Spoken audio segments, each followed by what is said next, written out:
예, 우리 하나님 말씀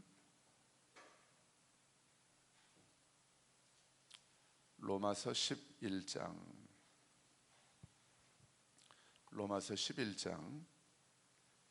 25절부터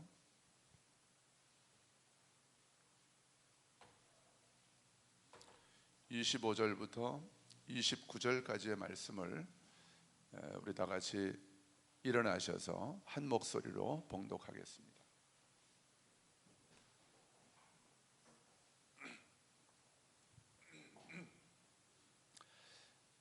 로마서 11장 25절부터 29절까지 말씀 함께 읽겠습니다. 형제들아, 너희가 스스로 지혜 있다 하면서 이 신비를 너희가 모르기를 내가 원하지 아니하노니, 이 신비는 이방인의 충만한 수가 들어오기까지 이스라엘의 덜어는 우둔하게 된 것이라. 그리하여 온 이스라엘이 구원을 받으리라.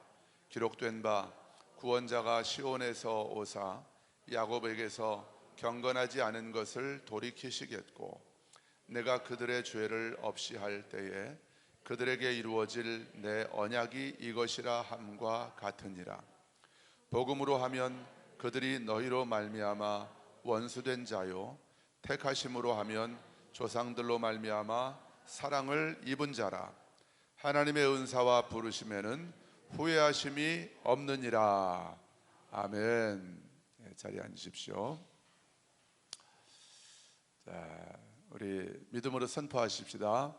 예수님은 반드시 다시 오십니다. 온 이스라엘은 구원을 받게 될 것입니다. 할렐루야. 자, 우리 지난 주일 설교 때도 앞부분에 잠깐 말씀을 드렸죠.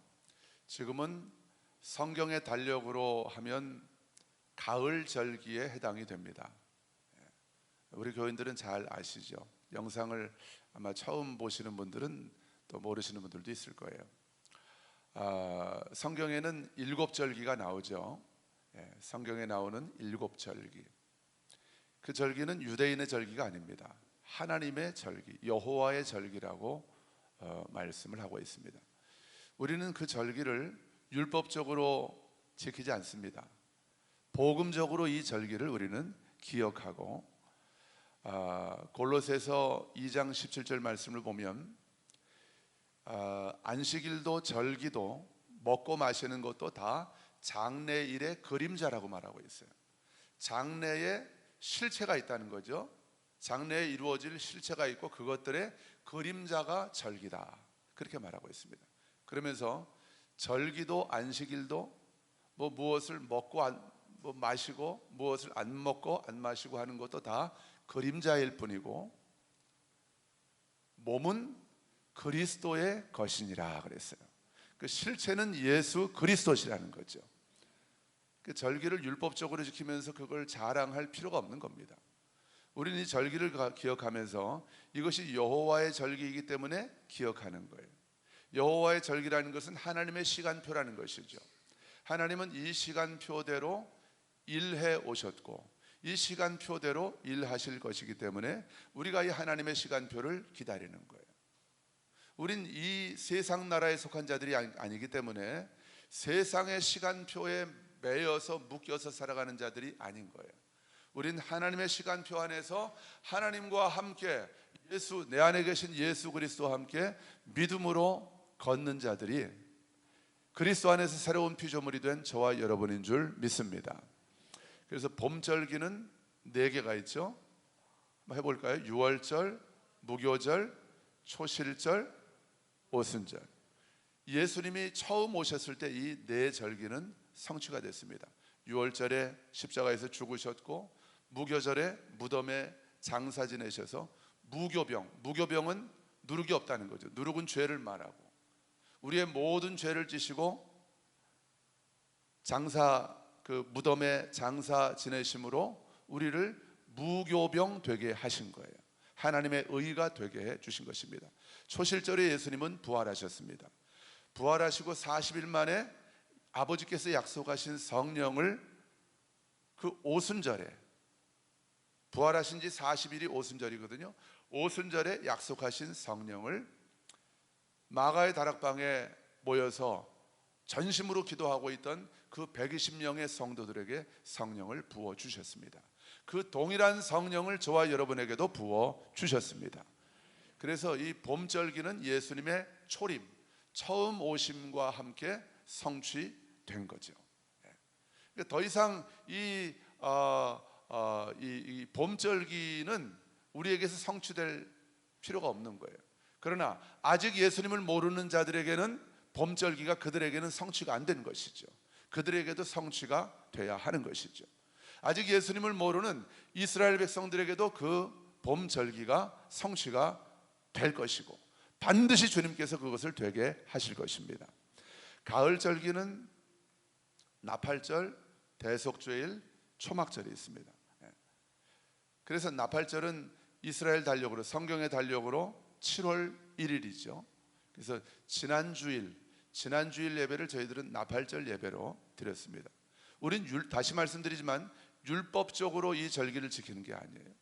이단들은 율법적으로 그 절기를 지킵니다. 또 너무 한쪽으로 치우쳐 있는 사람들도 율법적으로 이 절기를 지킵니다. 우린 율법적으로 지키지 않아요.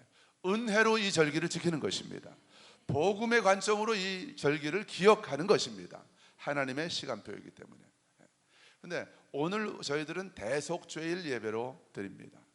지난주에 말씀드린 것처럼 나팔절은 이제 여호와께서 강림하실 때가 다가오니까, 강림하시는 것이 여호와의 강림이 바로 예수님의 재림이죠. 예수님의 재림은 거듭난 그리스도인들에게는 혼인잔치에 참여하는 기쁨과 축제의 시간이지만, 예수님을 알지 못하고 이 세상의 소망을 두고 살아가는 자들에게는 심판의 날, 재앙의 날이기 때문에 이 여호와의 강림을 준비하라고 나팔절이 있는 거예요. 그래서 깨어서 다시 오실 여호와의 강림을, 예수님의 재림을 준비하고 죄로부터 돌이키라고 나팔절이 있는 것이죠. 이 나팔절은 예수님이 다시 오심으로써 성취가 될 것입니다. 계시록에도 보면 마지막 7 나팔 소리와 함께 세상 나라가 주와 하나님과 그의 그리스도의 나라가 될 것이다 그랬어요. 여러분, 여기에 아주 중요한 비밀이 있습니다. 세상 나라가 하나님의 나라가 되는 거예요. 무슨 말인지 아시겠습니까? 이 세상 나라, 이 세상의 가치가 그대로 하나님의 나라가 된다, 그 말이 아닙니다. 이 세상 나라의 모든 가치와 우리가 절대적이라고 믿었던 모든 가치, 우리가 가치를 두고 소망을 두고 살았던 모든 것들이 다 사라지고 무너지고, 이제는 세상 나라가 하나님과 예수 그리스도께서 통치하시는 하나님의 나라로 변화된다는 거예요. 언제요? 예수님이 다시 오심으로. 나팔절의 의미는 바로 거기에 있는 것입니다. 예수님이 그 마지막 나팔 소리와 함께, 천사장의 호령과 나팔 소리와 함께 다시 오실 것이기 때문에 우리가 그 나팔절을 기억하는 것이죠. 나팔절로부터 10일이 지나면 대속죄일입니다. 오늘이 바로, 오늘 정확하게 말하면 오늘 해지고 나서부터 내일 해질 때까지가 이제 대속죄일인 거죠. 대속죄일. 열흘 동안 나팔 소리를 듣고, 아하, 이제 우리 주님께서 다시 오실 때가 점점 가까워져 오고 있구나. 이제는 죄와 불순종, 내가 주인 돼서 살아가던 이전의 삶으로부터 돌이켜서 우리의 생명 대신, 우리의 유일한 소망 대신, 영원한 소망 대신 나의 왕, 우리 아버지께로, 예수님께로 내가 회개하고 돌아가야 되겠구나. 이게 10일 동안 이 일을 하는 거예요. 그걸 경외의 날들이라고 하는 것입니다. 그리고 10일이 지나면 대속죄일이 있는 거죠. 구약의 레위기 23장에 보면 대속죄일은 가장 큰 안식일입니다. 안식일 중에서도 최고의 안식일입니다. 이날은 하루 종일 한 끼도 먹지 않고 금식하는 날이에요. 우린 율법적으로 지키지 않기 때문에 이거 율법적으로 금식을 해라, 아무 일도 하지 말아라, 꼭 이렇게 우리가 율법적으로 강요하진 않죠. 그러니까 자발적으로 기쁨으로 그날을 기억하면서 금식할 분들은 또 오늘 이 대속죄를 금식에 동참을 또 하는 것이죠. 자, 그래서 이스라엘에서는 이 대속죄일은 가장 중요한 안식일이기 때문에 이날은 하루 종일 금식하면서 아무 데도 가지 않습니다. 도로에도 차가 한 대도 다니질 않아요. 그리고 주유소도 문을 여는 데가 없는 거예요. 그러니까 차 기름도 넣을 수가 없습니다. 모든 가게, 모든 관공, 무슨 가게들 전부 다 문을 닫는 거예요. 그런 날이 대속죄일입니다. 그리고 하루 종일 금식하면서 회개하면서 이제 자신들의 모든 죄가 하나님 앞에서 용서받을 수 있도록, 속죄 받을 수 있도록 기도하면서 하나님의 얼굴을 구하는 절기가 바로 구약의 대속죄일인 것이죠. 여러분, 그러나 기억하십시오. 아직 예수님을 만나지 못한 이스라엘 백성들에게는 대속죄일이 그들이 한 해의 모든 죄를 용서받고 민족적으로 국가적으로 온 이스라엘이 죄 용서받고 한 해를 다시 시작하는 날이지만, 저와 여러분은 이미 유월절 어린 양의 그 예수 그리스도의 십자가의 피로 깨끗하게 우리의 모든 죄가 영원히 단번에 해결받고 죄사함 받은 자들이 바로 저와 여러분인 줄 믿습니다. 그래서 복음 안에서 저와 여러분은 하나님의 의가 된 것이죠. 그러니까 유대인들이 대속죄를 기억하는 거하고 복음 안에서 거듭난 저와 여러분이 대속죄를 기억하는 건 전혀 다른 의미다 그 말이에요. 그리고 대속죄일은 오늘 로마서 11장 25절을, 저는 이게 대속죄일과 관련된 말씀인지를 사실은 지난번 로마서 강해를 할 때는 제가 깨닫질 못했어요. 그러니까 하나님이 목사인 저도 성경을 다 깨달은 게 아니거든요. 겸손하게 성령님의 인도하심을, 성령님이 깨닫게 해주시기를 겸손하게 구하면 성령님이 하나씩 하나씩 또 가르쳐 주시고 보여주시는 것을 제가 깨달을 뿐이죠. 그런데 오늘 본문 말씀이 대속죄일과도 관련이 있다는 것을 하나님께서 깨닫게 해주셨어요. 저와 여러분은 이미 용서받았지만 완전한 속죄, 영원하고 완전한 속죄를 단번에 예수 그리스도의 피로 받았지만 아직까지도 이스라엘 백성들은 이 완전하고 영원한 속죄의 은총을 받지 못했죠. 왜냐하면 그 영원한 속죄, 완전한 속죄는 오직 예수 그리스도를 통해서만 받을 수 있기 때문에. 그런데 그들은 아직까지도 메시아를 기다리고 있는 거예요. 예수님이 그들의 메시아이고 그리스도이고 그들의 왕인 것을 그들은 인정하지 않아요. 많은 사람들이. 물론 예수님께로 돌아온 이스라엘 사람들이 많이 있지만 아직도 그 수는 적죠. 점점점 많아지고 있지만, 자, 오늘 25절을 보면, 오늘 25절 말씀 같이 한번 다시 읽어보겠습니다. 11장 25절 시작. 형제들아, 너희가 스스로 원하지 아니하노니 이 신비는 이방인의 충만한 수가 들어오기까지 이스라엘의 덜어는 우둔하게 된 것이라. 아멘. 자, 이 신비에 대해서 바울이 얘기를 합니다. 신비, 비밀이죠. 헬라어로 비밀입니다. 비밀. 이 비밀이 뭐냐면 이방인들의 수가 충만하게 들어오기까지. 그럼 어디로 들어오는 걸까요? 어디로? 자, 바울 서신을 보면 굉장히 많이 반복되는 말이 있어요. 그게 뭔지 아세요? 그리스도 안. 그리스도 안. 여러분, 그리스도 안이 하나님의 나라입니다. 그리스도 안으로 들어오는 것이 영생입니다. 그리스도 안으로 들어오는 것이 하나님의 의가 되는 것이고요, 그리스도 안으로 들어오는 것이 새로운 피조물로 살아가는 것입니다. 그러니까 이방인의 충만한 수가 들어오기까지는 어디로 들어오는 거예요? 그리스도 안으로 들어오는 거예요. 아멘. 자, 이방인의 충만한 수가 그리스도 안으로 들어오는 거, 이게 구원이죠. 이게 영생이죠. 그때까지 이스라엘 백성 중에 덜어라는 것은 부분적인, 이스라엘 백성들 중에 여러분 성경에 나오는, 사도행전에 나오는 초대교회 교인들은 다 누구였어요? 어느 민족이었어요? 이스라엘 민족이었습니다. 많은 이스라엘 백성들이 예수님을 영접했고, 초대교회 역사 속에서 약 예수님 돌아가시고 부활하시고 승천하시고 나서도 약 한 200여 년까지는 많은 이스라엘 백성들이 예수님을 그리스도로 영접을 하고 살아갔습니다. 그런데 그 이후에 십자군 전쟁 이후에 이 역사 속에 로마 가톨릭 역사 속에서 많은 핍박이 있었죠, 유대인들에 대한.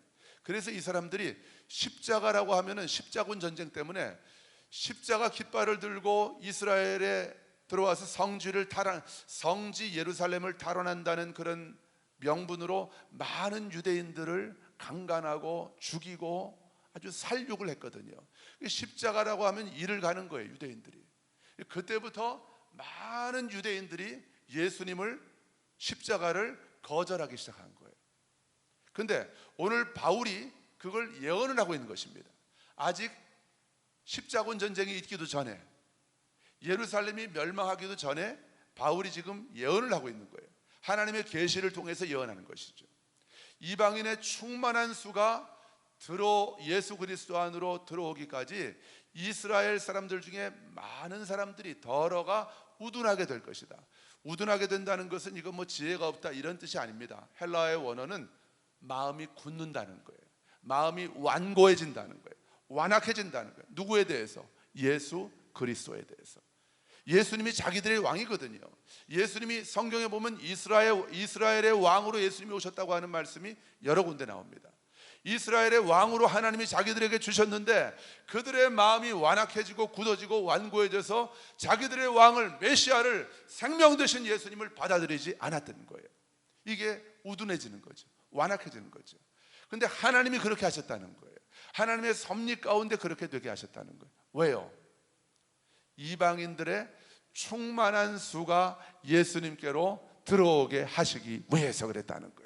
저와 여러분이 예수님 안으로, 그리스도 안으로 들어와서 생명을 얻게 하시기 위해서 하나님께서 잠시 그렇게 하셨다는 거예요. 사실은 그 잠시가 약 2000년 가까이 이렇게 길어진 것이죠. 그러니까 예수님이 승천하시고 이제 2000년 동안의 이 시간은 정확하게 말하면 AD 70년에 예루살렘이 멸망하고, 그리고 유대인들이 온 열방으로 뿔뿔이 흩어져서 이제 고통을 받죠. 핍박을 받고. 그리고 나서 나중에 이제 중세 시대에는 또 십자군 전쟁도 있게 되죠. 이 십자군 전쟁으로 인해서 유대인들이 많이 마음이 상하고, 그래서 이 기독교에 대해서 마음을 닫게 되는 거죠. 예수님에 대해서. 근데 이 과정을 통해서 하나님이 하시는 일들은 절대 그냥 허튼 일을 하지 않으십니다. 하나님은 완전하십니다. 유대인들에게는 아픔의 시간이었지만 그 시간들을 통해서 하나님은 이방인들을 구원하는 시간으로 축복하셨던 거예요. 그래서 저와 여러분도 예수 그리스도 안으로 들어오게 하셨던 거예요. 로마서 11장을 보면 감람나무의 비유가 나오죠. 바울이 했던. 유대인들을 이스라엘을 참 감람나무라고 설명을 합니다. 그리고 이방인들을 돌감람나무라고 설명을 하죠. 돌감람나무는 야생 감람나무, 열매를 맺지 못하는 거예요. 참 감람나무는 아주 맛있고 탐스러운 아주 최상품 올리브 감람 열매를 맺는 나무가 참 감람나무예요. 하나님은 처음 이스라엘을 제사장 나라로, 영생의 열매, 하나님의 나라의 열매를 맺을 수 있는 제사장 나라로 선택을 하신 것이죠. 그런데 하나님께서 그 참 감람나무인 이스라엘 백성들 중에 이 원가지라고 표현을 하고 있어요. 이스라엘 백성 중에 더러가 꺾여졌다고 그랬어요. 이 꺾여지는 게 예수님을 안 믿고 떨어져 나가는 것이죠. 그들이 꺾여져 나감으로 그 자리에 돌감람나무에 속해 있던 가지, 이방인들을 말하는 거죠. 저와 여러분을 말하는 거죠.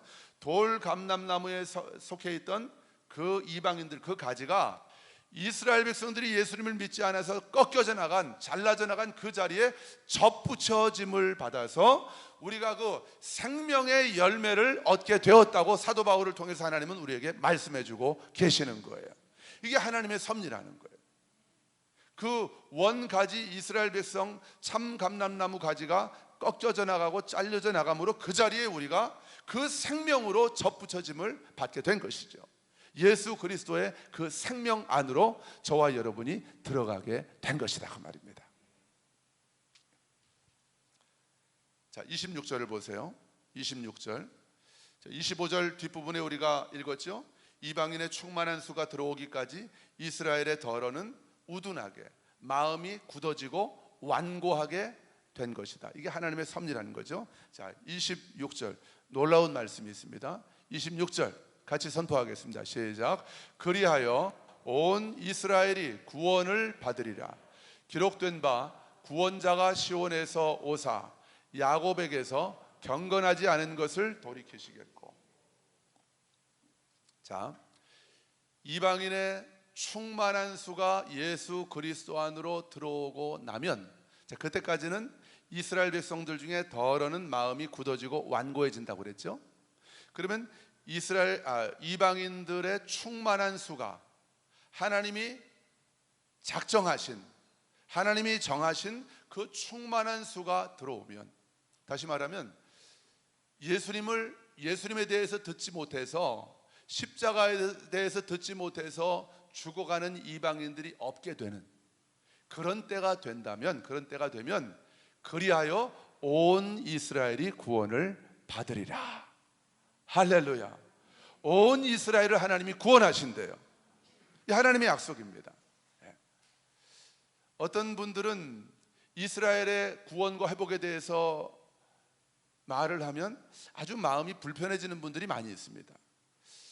그 마음이 전혀 이해가 되지 않는 건 아니지만 성경 전체를 믿지 않기 때문에 그래요. 하나님은 우리에게 신약만 주지 않으셨고 구약의 약속도 주셨습니다. 구약의 많은 약속은 예수님이 처음 오심으로 우리에게 성취가 되었습니다. 구약의 한 절반의 약속은, 절반이라고 하면 좀 그럴까요?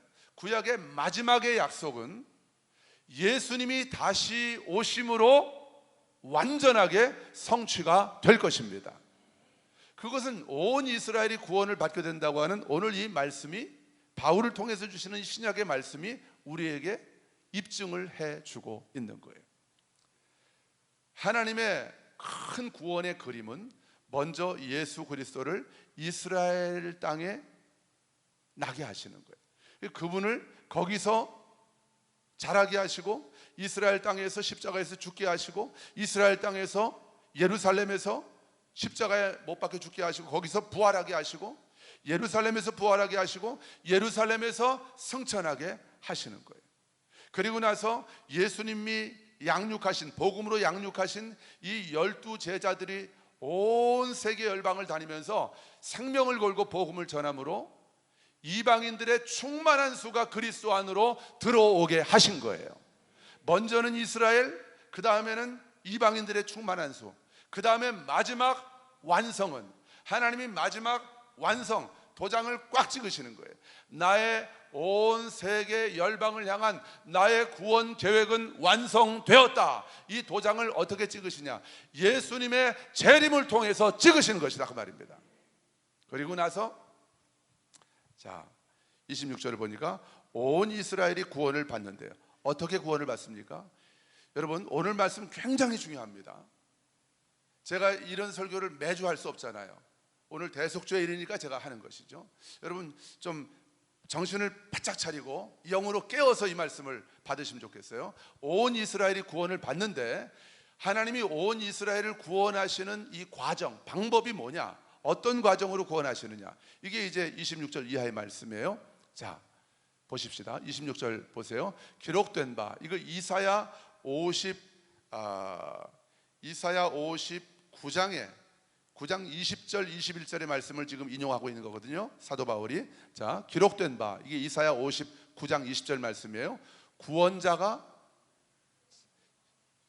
누굽니까? 구원자 누굽니까? 예수 그리스도. 다시 오실 예수님 말씀하시는 거예요.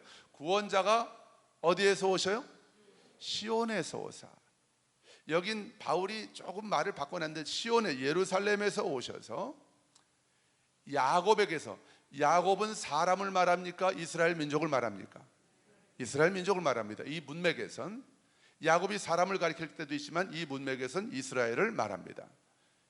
야곱의 12아들이 이스라엘의 12지파가 되었기 때문에, 자, 야곱에게서 경건하지 않은 것을 돌이키신대요. 경건하지 않은 것이 뭐예요? 하나님을 반역하고 하나님께 불순종하고 죄를 짓고 살아가던 그것들로부터 돌이키신대요. 이 돌이키신다고 하는 헬라어 원어의 정확한 의미는 제거하신다는 거예요. 경건하지 않은 것들을 이스라엘에서 제거하신대요. 누가? 예수님이 오셔서. 할렐루야. 여러분, 이 순서를 아시겠습니까? 이 순서가 지금 머리로 이해가 되시죠? 자, 이스라엘이 죄에서 돌이키시면 예수님이 오십니까? 오늘 성경이 말씀하고 있는 시점이에요. 이 타임 스케줄입니다. 시간표입니다. 이스라엘이 죄로부터 돌이키면 예수님이 오십니까? 예수님이 오셔서 이스라엘을 죄에서 돌이키십니까? 오늘 성경이에요. 이게 보인 거예요. 이게 처음으로 보인 거예요, 저에게. 그러니까 여러분, 이스라엘 백성들이 얼마나 교만한지 아세요?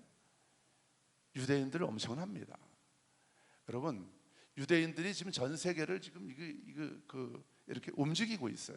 미국을 움직이고 있는 사람들 다 유대인들입니다. 아이비리그, 미국의 초명문 대학들 그 교수들 유대인들이 얼마나 많은지 몰라요. 또 재계, 교육계, 또 정치계. 그래서 역대 미국의 대통령들 중에서 유대인들의 눈치를 안 보는 사람들이 없어요. 이만큼 대단한 거예요. 그 중에는 물론 예수님 믿는 사람들도 많이 있겠죠, 유대인들 중에. 그렇지만 아직까지도 예수님 믿지 않는 그런 유대인들도 많거든요. 그러나 하나님이 그들과 맺은 언약 때문에, 아브라함과 이삭과 야곱과 맺으신 그 조상들과 맺으신 언약 때문에 이스라엘 백성들이 아직 예수님을 모르는데도 그렇게 축복하게 하시는 거예요. 왜? 하나님의 신실하심을 그들을 통해서 입증해 주시는 것이죠. 그래서 이 유대인들이 엄청 교만합니다. 웬만해서 좀처럼 설득을 당하지 않아요. 근데 이 사람들이 자기들이 자발적으로 예수님께로 돌아오는 거, 제가 볼 때는 이거 쉽지 않습니다. 웬만한 유대인들이 그렇게 되는 거 쉽지 않습니다. 정말 하나님의 전적인 은혜로 그들의 마음이 성령으로 감동되어서 예수님께로 돌아오는 사람들이 있지만, 그 과정을 통해서 온 이스라엘이 구원을 받는다?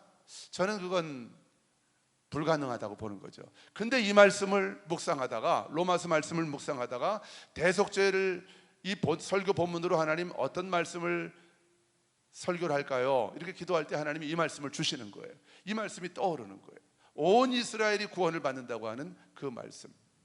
그러니까 예수님의 재림을 통해서 온 이스라엘 백성들이 재림하시는 예수님을 보고 그들이 이제 경건하지 않은 것에서 돌이키고, 죄에서 돌이키면서 예수님을 자기들의 메시아로, 자기들의 그리스도로 영접하게 된다는 것이죠. 이게 성경의 약속입니다. 이사야 59장 20절을 보면 이렇게 되어 있어요. 여호와의 말씀이니라. 로마서 11장 25절 말씀, 26절 말씀하고 같은 말씀입니다. 여호와의 말씀이니라. 구속자가 시온에 임하며, 구속자는 예수님이죠. 예수님에 대한 예언입니다. 예수님의 재림에 대한 예언이에요. 이사야 59장 20절. 예수님이 시온에 임한대요. 시온이 어디입니까? 예루살렘입니다. 시온이 예루살렘이에요. 정확하게 예루살렘입니다. 예수님이 시온에 임하며, 언제 임하십니까? 이방인의 충만한 수가 그리스도 안으로 들어오고 나면 그때 예수님이 시온에 임하신다는 거예요. 예수님의 재림의 장소가 여기 나오는 겁니다. 처음 듣는 분들은 좀 충격적일 수 있을 거예요. 충격을 오늘은 좀 받으셔야 됩니다. 예수님이, 이건 이사야 59장 20절 이사야를 통한 하나님의 약속이에요. 구원자가, 내 아들 예수 그리스도가 시온에 임할 것이다, 예루살렘에 임할 것이다 말씀하고 있어요. 또 이사야 59장 20절 뒷부분 보니까 야곱의 자손 가운데서 죄과는 반역, 범죄, 죄를 말합니다. 죄에서 떠나는 자에게 임할 것이다. 예수님이 이제 그들에게 임하신대요. 자, 오늘 본문을 통해서 이스라엘 백성들이 그들의 죄에서 돌이켜서 예수 그리스도를 나의 메시아, 나의 왕으로 영접하는 역사가 일어나게 된다는 것을 사도 바울을 통해서 하나님이 약속하고 계신 거죠. 이사야 59장에서 이미 이사야를 통해서 하신 약속을 사도 바울의 입으로 다시 한번 확인해 주시는 것이죠. 자, 다시 정리합니다. 이스라엘은 예수님이 다시 오시기 전에 죄에서 떠나서 예수님을 영접합니까? 예수님이 오시는 것을 보고 예수님을 자신들의 메시아로 영접합니까? 두 번째죠. 틀림없습니다. 나팔절은 예수님의 재림과 관련된 절기고, 마지막 나팔 소리와 함께 예수님이 오시고, 그리고 대속죄일은 10일 이후에 있는 거예요. 예수님이 언제 재림하실까요? 예수님이 재림하시는 그 시점을 보면, 자, 우리 스가랴 12장을 보십시다. 스가랴 12장, 스가랴 구약의 스가랴 12장, 마태복음 앞에 있습니다. 말라기 앞에 스가랴가 있어요. 스가랴 12장,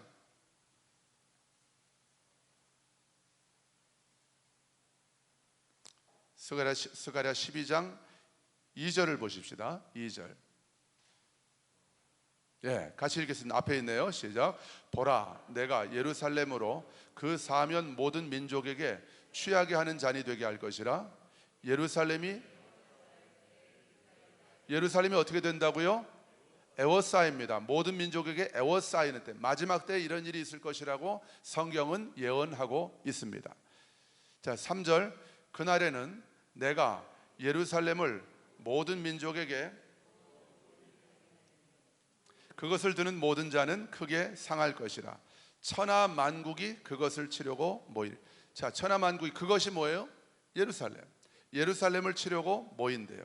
자, 조금 넘어가서 8절로 넘어갑니다. 12장 8절.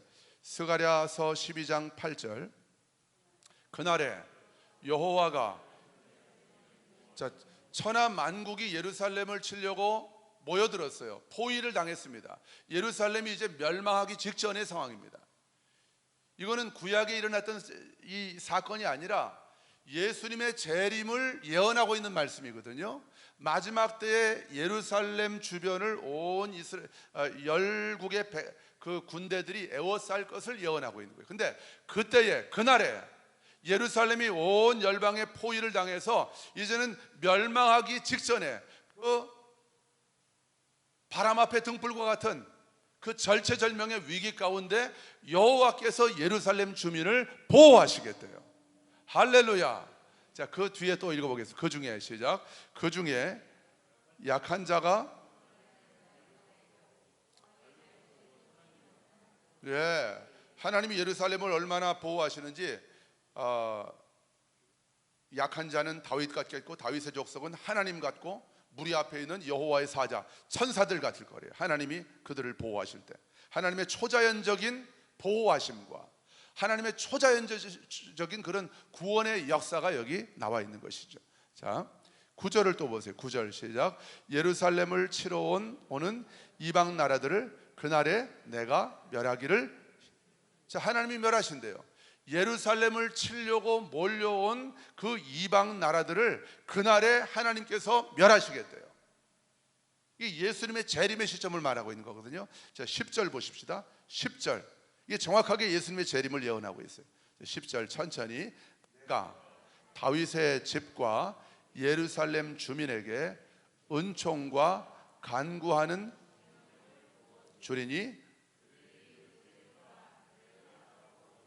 그를 위하여 애통하기를, 독자를 위하여 애통하듯 하며 그를 위하여 통곡하기를 장자를 위하여 통곡하듯 하리로다. 아멘.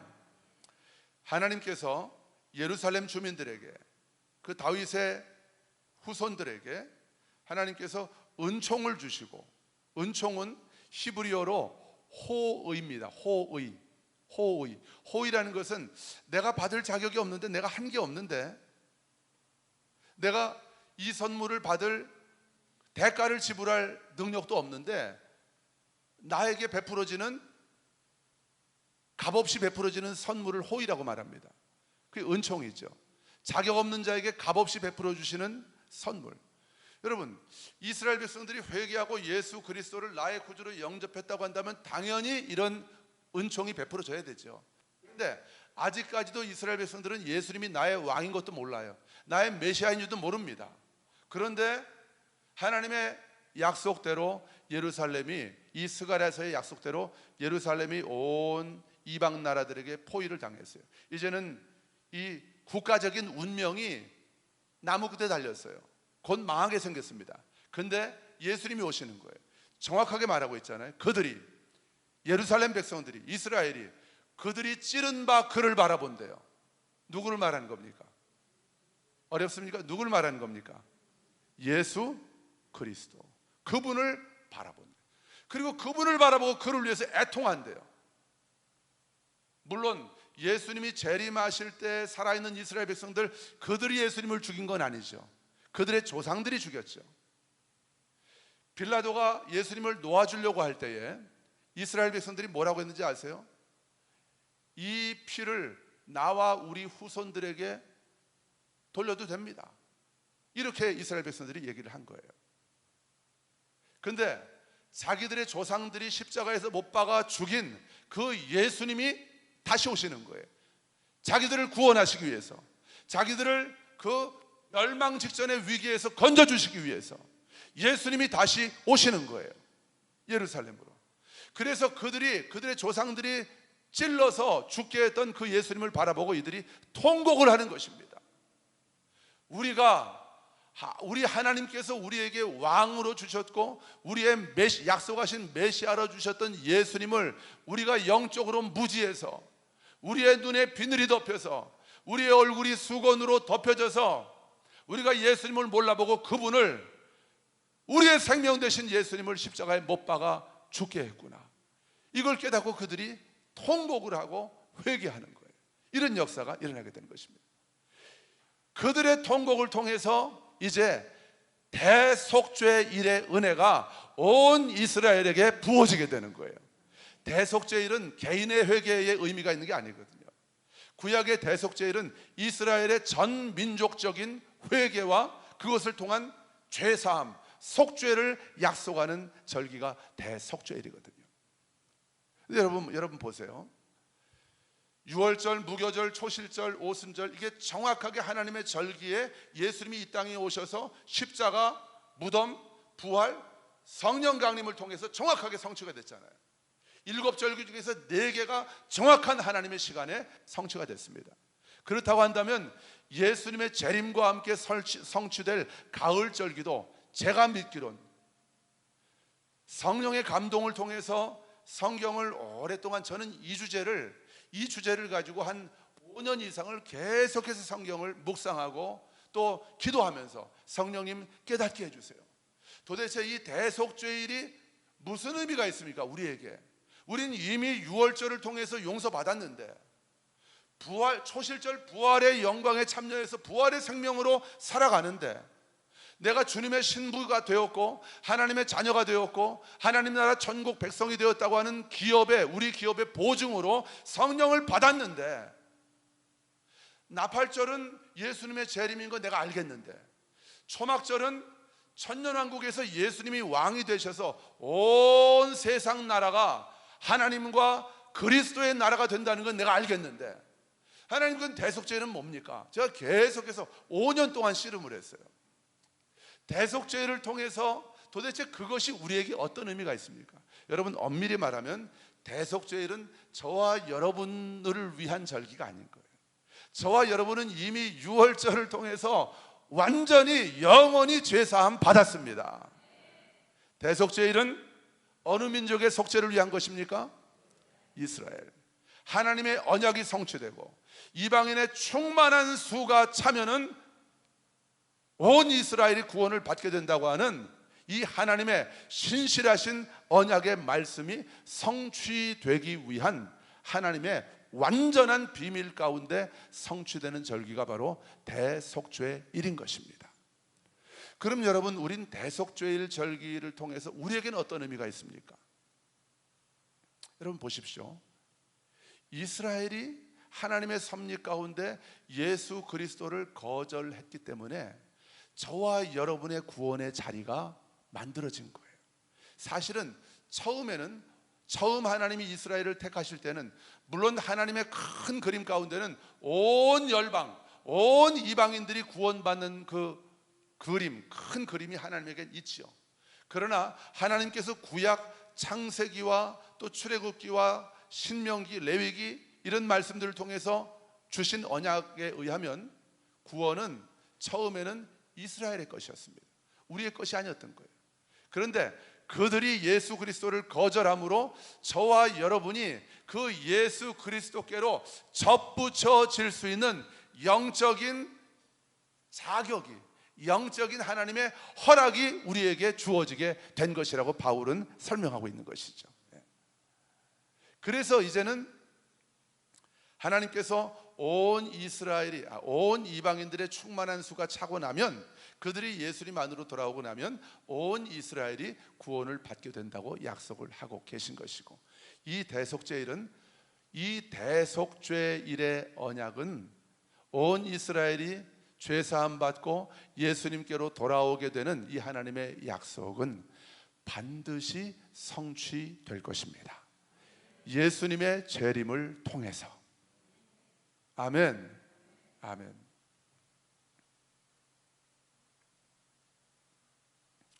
스가랴 13장 1절을 보면, 스가랴 13장 1절, 자, 이스라엘 백성들이 자기들이 찌른 바 그 예수 그리스도께서 오셔서 자기들을 그 위기 가운데서, 멸망의 위기 가운데서 건져주시는 것을 보고 그들이 통곡하고 회개하기 시작합니다. 스가랴 12장 10절에서 자, 스가랴 13장 1절을 보면, 그날에 죄와 더러움을 씻는 샘이 다윗의 족속과 예루살렘 주민을 위하여 열리리라. 여러분, 그날에 죄와 더러움을 씻는 샘이 열린대요. 어디 물에 들어가서 씻는다는 겁니까? 어떤 의미입니까? 이거 영적으로 보셔야 되거든요. 이 샘은 뭘 말하는 것입니까? 예수 그리스도의 보혈의 샘을 통해서 온 이스라엘 족속들이 예수 그리스도를 영접하기만 하면, 나의 구주로 영접하기만 하면, 메시아로 나의 왕으로 영접하기만 하면 그들도 우리와 같이 모든 죄와 더러움에서 깨끗하게 씻음 받을 수 있는 그런 보혈의 은총이, 보혈의 은혜가 그들에게 열리게 된다는 그런 말씀인 거예요. 이게 대속죄일과 관련된 그런 말씀인 거예요. 2절을 보니까 만군의 여호와가 말하노라. 그날에 내가 우상의 이름을 이 땅에서, 지금 예루살렘 땅, 이스라엘을 말하는 거예요. 이 땅에서 끊어서 기억도 되지 못하게 할 것이며, 거짓 선지자와 더러운 귀신을 이 땅 예루살렘 이스라엘에서 떠나게 할 것이라고 말씀하시는 거예요. 이제 하나님께서 예수님의 재림과 함께 천년 왕국이 임해서 온 세상 나라가 하나님과 그리스도의 나라가 되게 하시려고 하는 그런 준비를 하나님이 완벽하게 끝내시는 거죠. 모든 죄가, 우상 숭배가, 모든 거짓 선지자들이 그 땅에서 다 사라져 버리는 거예요. 그리고 오직 예수 그리스도 그분이 왕으로 경배를 받으시는 것입니다. 대속죄일 지나고 이제 초막절의 은혜를 통해서, 그 초막절이 바로 천년 왕국을 예표하고 있는 절기니까 이 역사가 일어나게 되는 것이죠. 자, 스가랴 14장 말씀을 보면 예수님이 재림하시는 시점을 다시 한번 또 이렇게 반복해서 강조해 주고 있습니다. 자, 14장 1절 같이 읽겠습니다. 스가랴 14장 1절 시작. 여호와의 날이 이르리라. 그날에 내 재물이 약탈되어 내 가운데에서, 난 지금 예루살렘 말하는 겁니다. 예루살렘의 재물이 약탈되고, 2절 내가 이방 나라들을 모아 예루살렘과 싸우게 하리니 성읍이 함락되며 가옥이 약탈되며 부녀가 욕을 당하며 성읍 백성이, 남은 백성은 성읍에서 끊어지지 아니하리라. 그때 여호와께서 나가사 그 이방 나라들을 치시되, 할렐루야, 여호와께서 나가사 예루살렘을 치러 온 그 이방 나라들을 치신대요. 이왕의 전쟁 날에 싸운 것 같이 하시리라. 구약의 그 출애굽의 역사, 또 가나안을 정복할 때 하나님께서 초자연적인 방법으로 이스라엘 백성들의 적군을 물리치신 것 같은 그런 방법으로 이왕의 전쟁 날에 싸운 것 같이 하나님이 하신대요. 예루살렘을 건지실 때. 자, 이 말씀이 중요합니다. 4절, 여러분 정신을 바짝 차리고 이 말씀을 읽어보세요. 4절 시작. 그날에 그의 발이, 자, 여호와의 발이 어디 서신대요? 예루살렘 앞 동쪽 감람산. 장창근 선교사님, 멜기세덱 기도의 집, 그분 그 기도의 집이 감람산에, 예루살렘 동쪽 감람산에 있습니다. 왜 거기 있냐면 거기가 바로 여호와의 발이 서실 것이기 때문에. 여러분, 여호와의 발이 설 때 예수님의 발은 어디가 있습니까? 하늘 보좌에 있습니까? 그곳에 있습니까? 그곳에 있는 거죠. 그래서 주와 그의 그리스도의 나라가 되는 것이죠. 예수님의 발은 예루살렘 동편 감람산에 서실 것이라고 성경이 오늘 스가랴 14장 4절을 통해서 정확하게 예언되어 있는 거죠. 자, 서실 것이요. 쭉 읽어봅시다. 시작. 5절 갑시다. 5절 시작. 그 산 골짜기는 아셀까지 이를지라. 너희가 그 산 골짜기로 도망하되 유다 왕 오시아 때의 지진을 피하여 도망하던 것 같이 하리라. 나의 하나님 여호와께서 임하실 것이요. 하나님이 임하실 때 예수 그리스도 아들과 함께 임하시는 것입니다. 임하실 것이요. 모든 거룩한 자들이 주와 함께 하리라. 모든 거룩한 자들, 누굴 말하는 겁니까? 천사들, 또 구약시대의 경건한 하나님의 믿음의 사람들, 그리고 부활의 몸을 입은, 영광스러운 부활의 몸을 입고 주님의 신부가 되어서 공중에서 주님을 영접한 저와 여러분들도 여호와의 발이 감람산에 서게 될 때 우리도 그곳에 함께 있게 될 것입니다. 이 성경이 약속하고 있잖아요. 모든 거룩한 자들이 주와 함께 하리라. 자, 선포합시다. 그날에 여호와의 발이 예루살렘 앞 동쪽 감람산에 서실 것이요. 모든 거룩한 자들이, 이민규가, 초대교회 모든 성도들이, 온 열방의 주님의 신부들이 주와 함께 하리라. 할렐루야. 나팔절, 대속죄일, 초막절을 통해서 이제 천년왕국이 완성되는, 이 주님의 언약이 완전히 성취되는 그 그림을 오늘 말씀을 통해서 보여주고 계시는 거예요. 예레미야 3장 17절 말씀을 보면 그때 여호와의 날을 말합니다. 하나님이 다시 오실 때, 예수님과 함께 다시 오실 때, 그때에 예레미야 3장 17절, 예루살렘이 그들에게 여호와의 보좌라 일컬음이 되며. 어디가 여호와의 보좌라 일컬음이 된대요? 예루살렘. 하나님이 그곳에 앉으신대요. 보좌를 삼으신대요. 그리고 통치하신대요. 여호와의 보좌라 일컬음이 되며 또 모든 백성이 그리로 모인대요. 이 백성은 히브리어로 고이라는 뜻은 민족, 국가, 국민, 백성 이런 뜻입니다. 모든 나라가 예루살렘으로 모인대요. 왜요? 천년왕국에서 일어나는 일입니다. 왜 모입니까? 여호와의 보좌가 예루살렘에 있기 때문에, 하나님이 예수님과 함께 그곳에 계시기 때문에, 그곳을 보좌로 삼으시고 온 열방을 통치하시기 때문에 모든 나라들이 예루살렘으로 몰려든대요. 그 하나님의 임재를 보기 위해서 몰려든대요. 우리는 그때 광주에서 예루살렘으로 갑니까? 우린 예루살렘에 있습니까? 우리가 부활의 몸을 입고 있다면 우린 광주에서 예루살렘으로 가야 됩니까? 아니면 예루살렘에서 하나님의 보좌 앞에 있게 될 것입니까? 할렐루야. 여러분, 이것이 바로 우리의 구원의 확신인 것입니다. 그리로 모이리니 곧 여호와 이름으로 말미암아 예루살렘에 모이고 다시는 그들의 악한 마음에 완악한 대로 그들이 행하지 아니할 것이며. 다시는 이 사람들이 자기들의 완악한 마음으로 자기 마음대로 살지 않는다는 거예요. 모든 열방이 왕이신 여호와께, 예수 그리스도께 순복하고 그분의 통치를 따르게 되는 날이 임한다는 것입니다. 그게 천년왕국이에요. 요한계시록 20장에 약속되어 있는.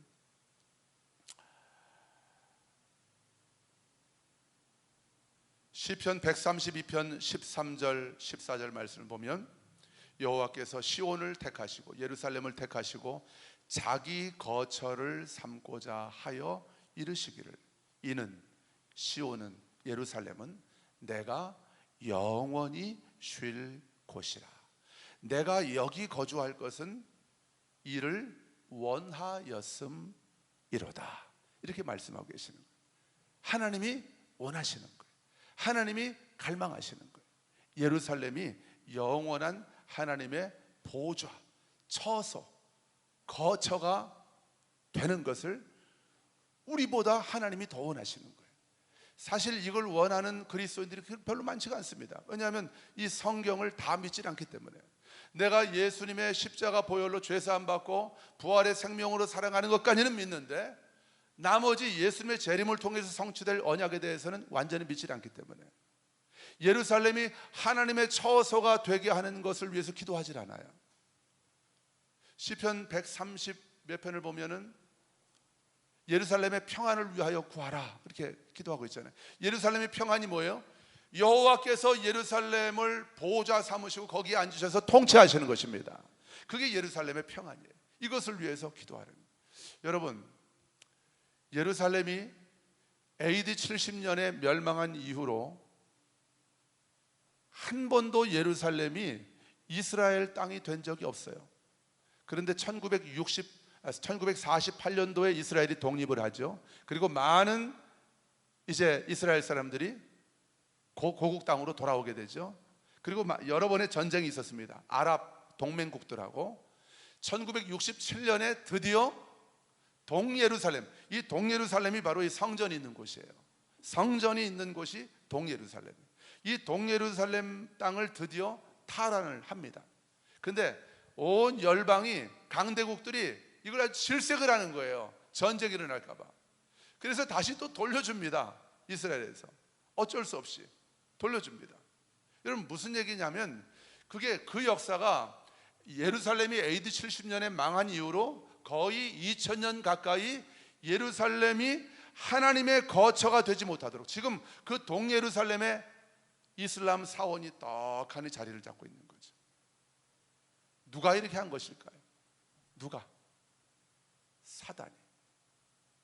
예루살렘이 하나님의 보좌가 되고 하나님의 영원한 거처가 되는 것을 제일 싫어하는 존재가 바로 원수 마귀 사단인 거죠. 왜냐하면 예루살렘이 하나님의 거처로 회복되면 자기는 어디로 가야 돼요? 천년왕국에서 무저갱에 갇혀져야 되죠. 그리고 천년왕국 끝나면 지옥 불못에 던져져야 돼요. 그게 자기의 결론이에요. 마귀의 결론이에요. 근데 예루살렘이 회복되면 자기는 끝난다는 걸 아는 거예요.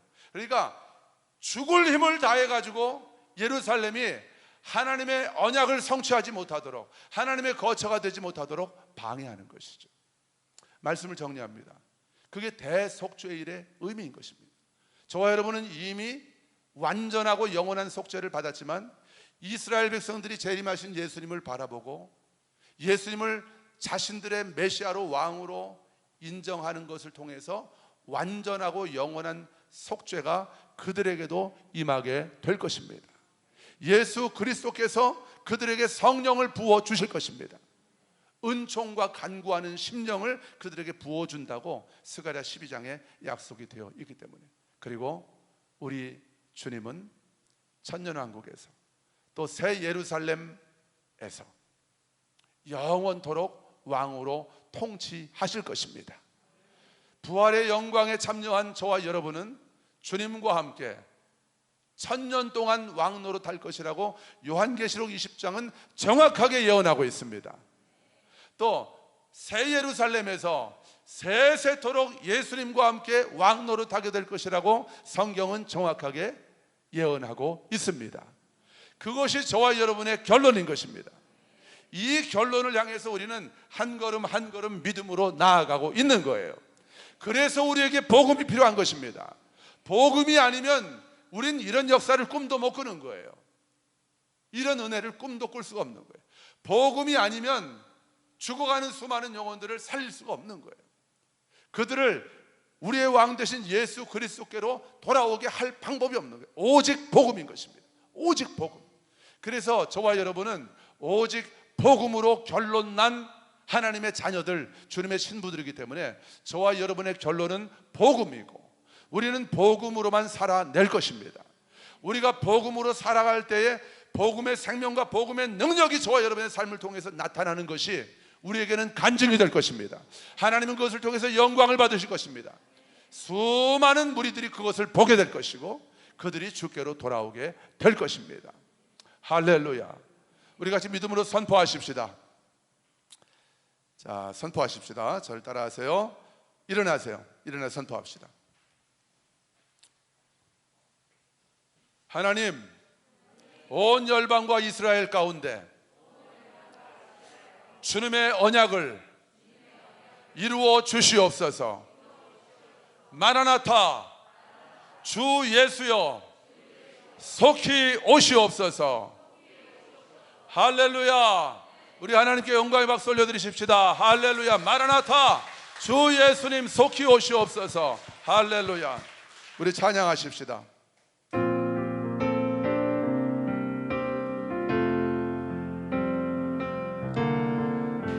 주님의 긍휼 강같이 흘러 메마른 이 땅 살아나리라. 거친 광야에 꽃이 피어나는 그날 우리는 보게 되리라. 생명의 바람, 생명의 바람 땅 물어와 메마른 뼈들, 우리 이스라엘을 축복하면서 그 땅을 축복하는 찬양하시. 생명의 바람, 생명의 바람 그 땅 불어와 메마른 뼈들, 메마른 뼈들 살아나리라. 죽었던 영혼, 죽었던 영혼 주께 노래하는 그날 우리는 보게 되리라. 기뻐하라 나의 영혼아, 생명의 주 곧 오시네. 기뻐하라 나의 영혼아, 우리 주 곧 오시네. 아멘. 할렐루야. 우리 주 곧 오시. 기뻐하라, 기뻐하라 나의 영혼아, 기뻐하라 나의 영혼아, 생명의 주 곧 오시. 할렐루야. 기뻐하라 나의 영혼아, 우리 주 곧 오시네. 아멘 아멘. 우리 주 곧, 한 번 더 선포합시다. 우리 주 곧 오시네. 할렐루야. 우리 주 곧 오시네. 아멘 아멘. 우리 주 곧 오시네. 할렐루야 할렐루야. 주님, 주님의 언약을 이루어 주시옵소서. 온 열방과 이스라엘 땅을 향한 주님의 그 완전하신 언약을 이루어 주시옵소서.